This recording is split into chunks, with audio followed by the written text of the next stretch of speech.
Welcome to the 3-Step Fills video, where we're going to teach you some good fills. Like this one.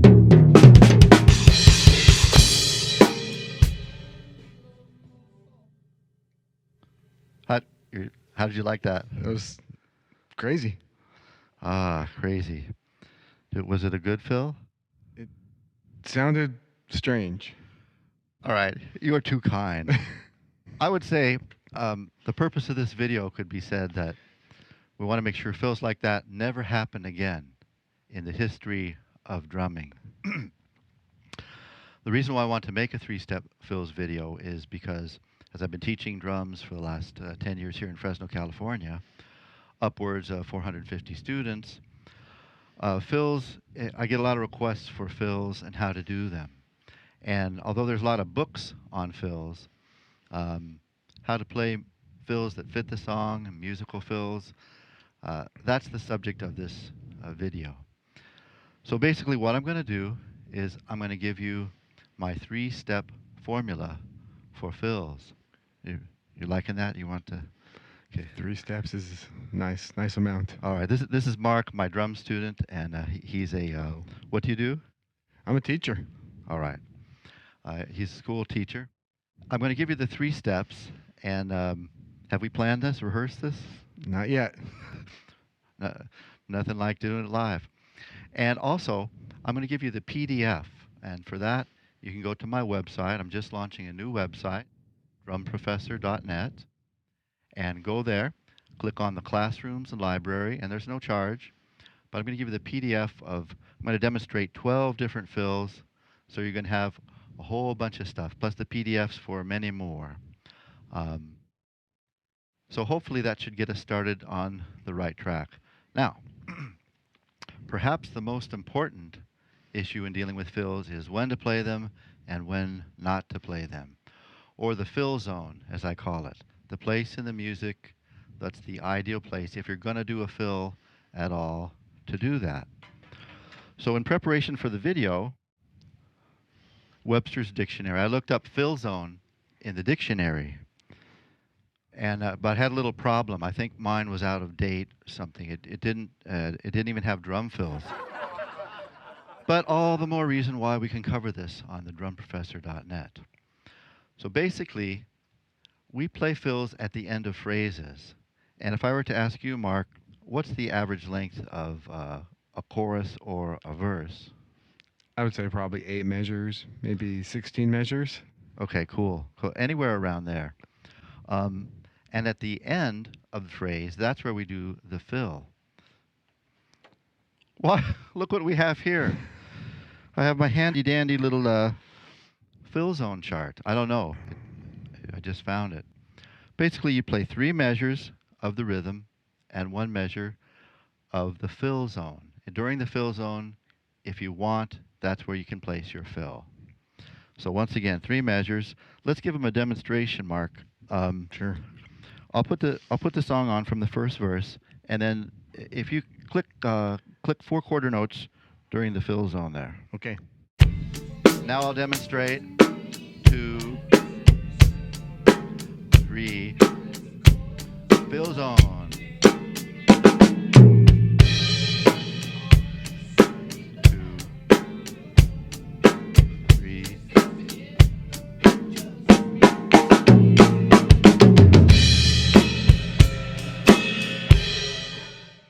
Did you notice that that last fill was a bit longer, a bit bigger, which conveniently leads me into the second step of my 3-step formula.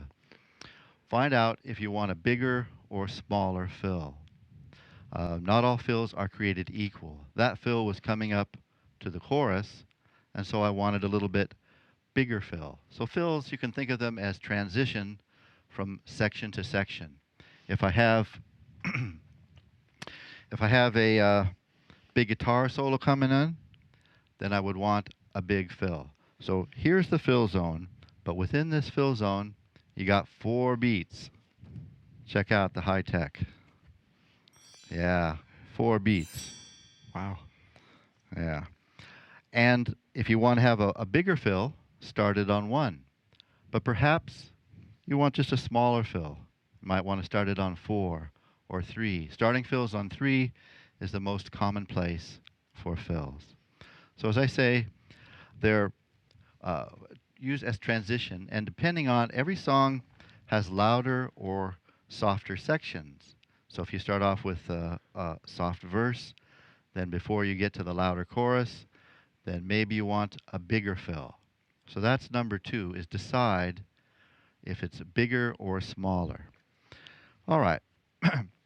Now I'm going to demonstrate each of these 4 positions, and I prepared some fills of each size. Oh, what do you know? That's step number 3. Prepare some fills of each size. It's amazing. It's just everything is working out today in this video.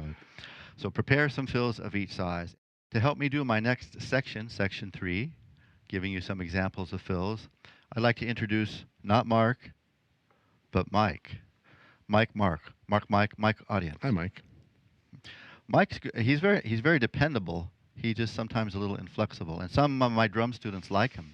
Some don't like him because he doesn't always follow them. So anyway, I'm going to set Mike on 90. Let's see if he can do it. Oh, listen, give it up for Mike. That's perfect. Yeah, he nailed it. That's 90. All right. So let's start again, and if you would be so kind as to click on the fill zone. Okay. 1, 2, ready, go. Now I'm going to give you some fills starting on 4. Fill zone.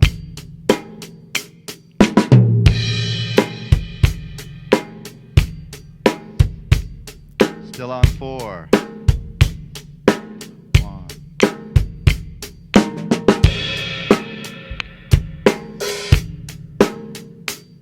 Another one on 4.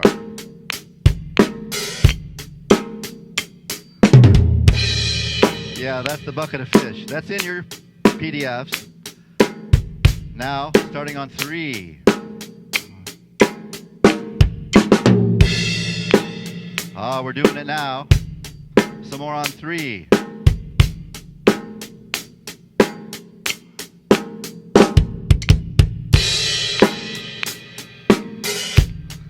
Don't get off, Mike.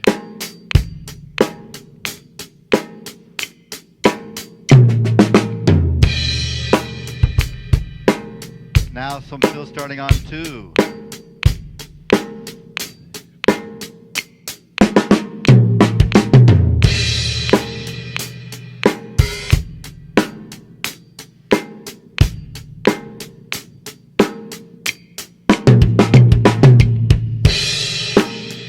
One more on 2.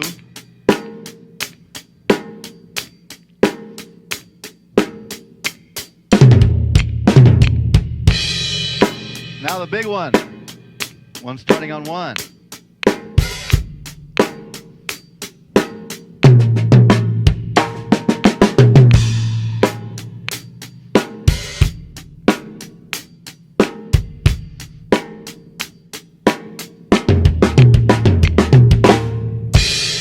Oh, we're in it now.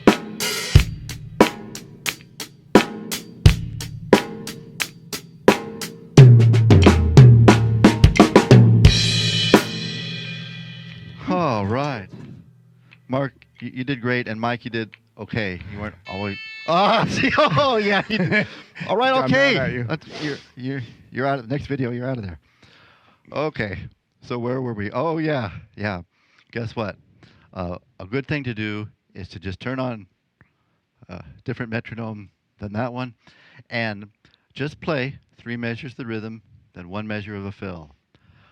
First start a bunch of fills on 4, 3, 2, and 1.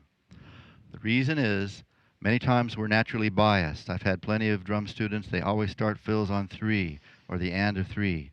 But if you can relate to each beginning point equally, then you can just play the fills according to what's the song, what helps the song the best. So actually, the Drum Professor site has some homework for you. Yeah. But unlike regular homework, This is the kind of homework where you can only do it. You only have to do it if you feel like it. How, what do you think of that kind of homework? It's not the kind I assign to my sixth graders. No, no, but that's why this is so much better. that's, that's, that's perfect. We were just laughing at some common mistakes with drum fills, and you're going to like this next section. So here's my number one list on the pet peeves for fills.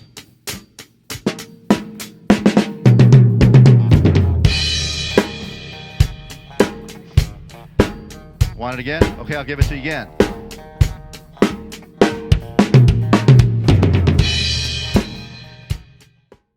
Mark, how was that? I think I saw it.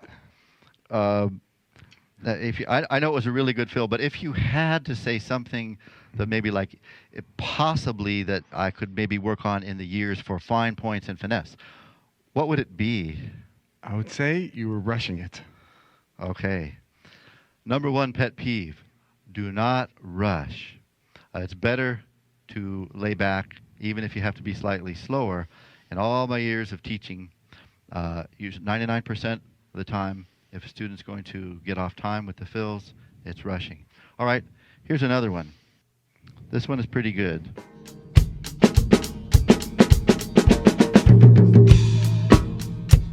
You begin again.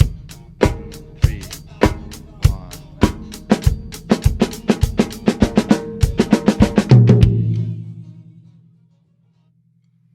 Yeah, you may not be called back for the gig if you do that. So what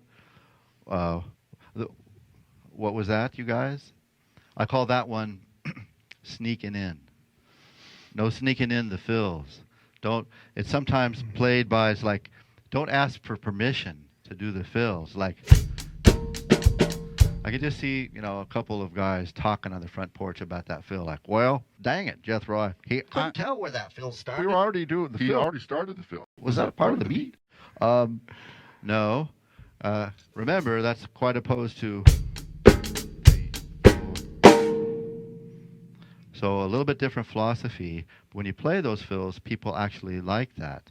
And hey, you want this to be your horn guy or your horn section way across the other end of the stage to know where 3 is. My last point is pretty interesting.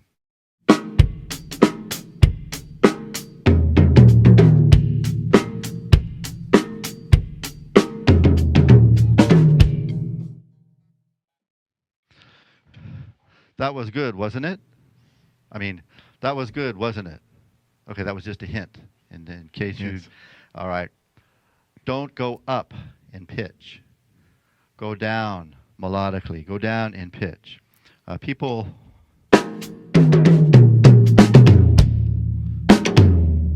That sounds good. I mean, that sounds good. When you go up, it's asking a question. Or somehow we're wired that we like security. We want the tone to go down. We want, the bass man. We want.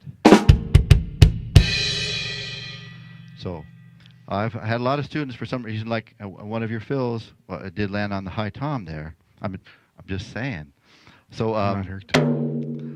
it's a common mistake. Just because you have the high drums, it doesn't mean you have to play them. Should be something to sing. And in fact, that in some of the advanced videos that I have, I want to teach you how you can sound like a horn section, sound like a different group of instruments first if you're singing it and playing it. Actually, I have so much material, I kind of have to bring it to a close. But if you go on the drumprofessor.net, I will have additional advanced videos for sale. Pretty inexpensive, a lot less expensive than my lessons, but they're kind of the encapsulation of all the material I have for fills. That'll include the 8 different steps, 8 different positions, tons more PDFs, and how to use the bass drum on fills, and also the hi-hat in 2 different ways. And my last point is to give you a technique where you're not thinking about the fills before the song. You're not thinking about the fills even as the song goes on, but they're just kind of coming out.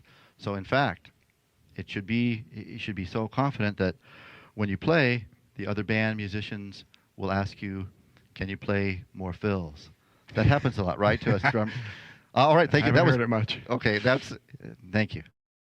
What I'd like to do is have you come up, and I'll give you the same section of the song I played to, and then you just play fills, anything, whatever you want to do, and if it's okay, then I'll show you pointers and critique you afterwards. That sounds great. Mark, you better play like really good, or you're like out of here. Yeah, I know. I just wanted to add A some lot of pressure. pressure.